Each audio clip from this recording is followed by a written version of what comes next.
The wind was cold that morning, the kind that blows salt in your bones and memory into the ocean.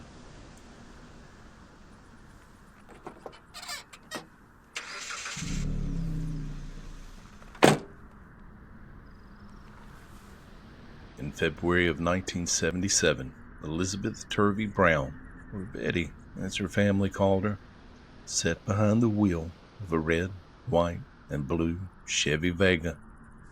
Her hands were steady, her thoughts a storm of old ghosts and new resolve. At 53, Betty was tired of the drinking, of the sickness, of the silence that had settled into her marriage like mildew on wallpaper. She was headed north, toward Virginia Beach, maybe toward a friend, maybe toward freedom. Her husband, Lee, he was back in Rocky Mount, North Carolina, healing from cancer and haunting their home with alcohol and regret. He wouldn't miss her right away. Lee never did. Betty had vanished before, the storms in her mind pulling her off course. But she always returned, always called. But this time she didn't. She stopped for directions in Kitty Hawk, a town where the wind always seems to whisper secrets, and hearts crack like shells underfoot. No one saw where she went next. Days passed, a week. Then her car was found near the Southern Shores Hotel, parked like it was waiting for her to return. The keys were still in the ignition. Her coat, her hat, her purse, they were all left behind. There was no sign of a struggle, no note, no trace of Betty, not on the sand or in the surf.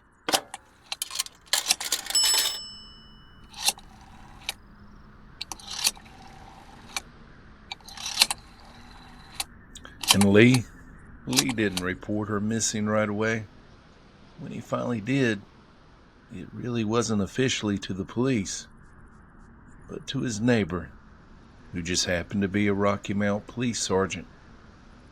An unofficial favor, an unofficial search, and an unofficial silence. Betty's family begged for answers, but none came. The Vega was never searched. No dogs, no canvas, just a locked door of bureaucracy and the locked heart of a man who claimed he didn't know where his wife had gone. Some say Lee couldn't have done it. He was too weak, too frail, too tired. Others, well, they say that's exactly why he did it. A man like that doesn't have to lift a finger. He just has to make sure the phone never rings. The questions never got asked. Years passed. Lee moved to Florida, found God, found another wife. But Betty was never found.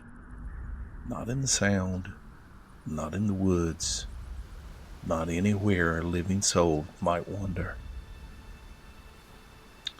Betty's DNA is now stored in a national database, just waiting for a match, waiting for someone to speak up.